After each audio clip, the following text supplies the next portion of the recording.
What's up, guys? I'm going to look at two games that Blair played, both of which he eventually won, but for different reasons, and I'll go through these really quick. So Blair basically likes to play the modern defense, which starts with G6 on a lot of his games with black, most of his games with black. This one got off the rails pretty quick with Blair blundering, some would say gambiting, but unfortunately it is a blunder according to the engine.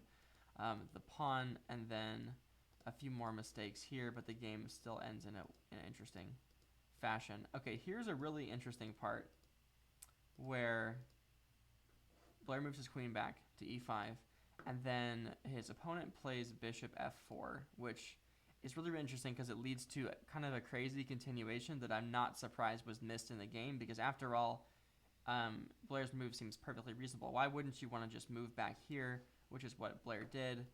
That does lose some of his advantage because there's a really cool tactic. But it just seems like, isn't black going to be harassed here? But what's crazy is Blair can actually play knight d4, which leads to a crazy sequence where if white takes the queen, black takes with check, they take the knight back, take the bishop, and then, ironically enough, black is actually up just a bishop here. Technically, white has grabbed a few of black's pawns, so it's almost equal material-wise, but it's still not the best. And if you decide, well, I'm not going to do that because that leads to this whole bad continuation, the only problem is the bishop is double attacked by the rooks. So the second best engine move, queen g4, just falls to this, and at the end of the day, black's still going to be up a piece here. And that's a lot different, but that's better for black for sure. So that didn't happen. Blair moved back. Some more shuffling takes place. So right here is actually crazy, but Blair, unfortunately you didn't see it, is that you can actually just take this bishop on the back row because the king has no lift. He can't get out of here. The queen can't help. This move is forced, and it leads to a forced checkmate, which is very similar to how the game ended. But you didn't see it right there. You moved your queen out of the way. And then you kind of repeated moves here, and then white went for this pawn on b7. So you're back in the driver's seat, you're winning again, and everything's okay, because again, you are up a piece. This is a mistake for a couple reasons, but he basically doesn't take advantage of it. You offer a queen trade, he takes, you take with the knight, which I think was really interesting. Obviously, you don't want to blunder this piece right here. It is surprising that somehow taking with the rook is better. I have a hard time believing that, but it is what it is. So, checks, he wins a rook, you check here. This is very interesting. The reason this happened is because he had 3 seconds left on the clock and you had a full minute. And so he should have just safely got his knight out of there. If he loses his knight, it's basically going to be equal material, but you got to be careful.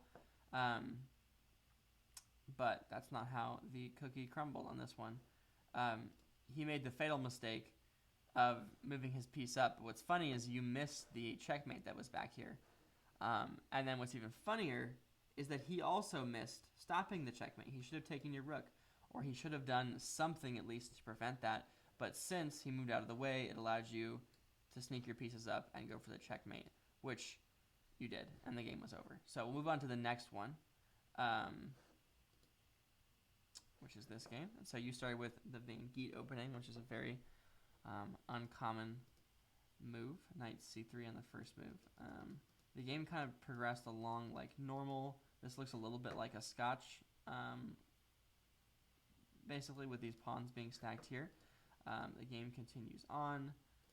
You did just win a knight of his, and he should have taken back here. What's funny is the knight is still basically trapped. Thankfully, you have time to defend it, which you did, but that was close. So unfortunately, this is actually a hanging piece because you can just start with the check here.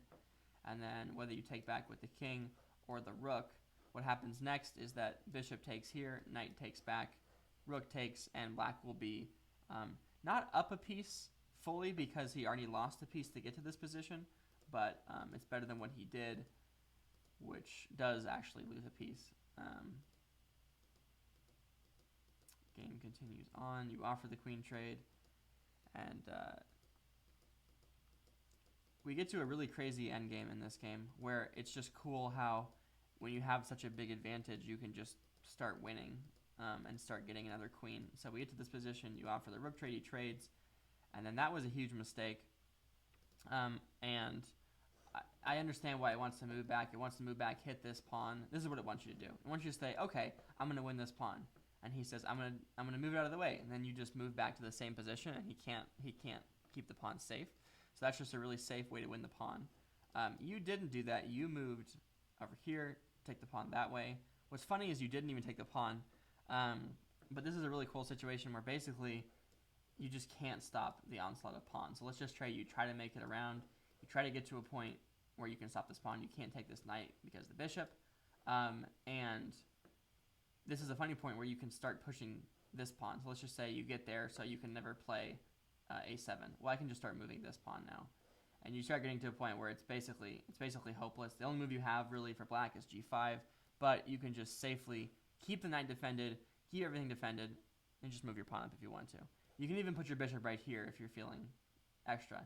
And basically the engine announces mate in 8, mate in 7, and mate in 6. So 2 games where you got an advantage and you eventually converted it, or you just kept the time advantage and your opponent lost. So looking forward to doing more of your games in the future, and have a good one.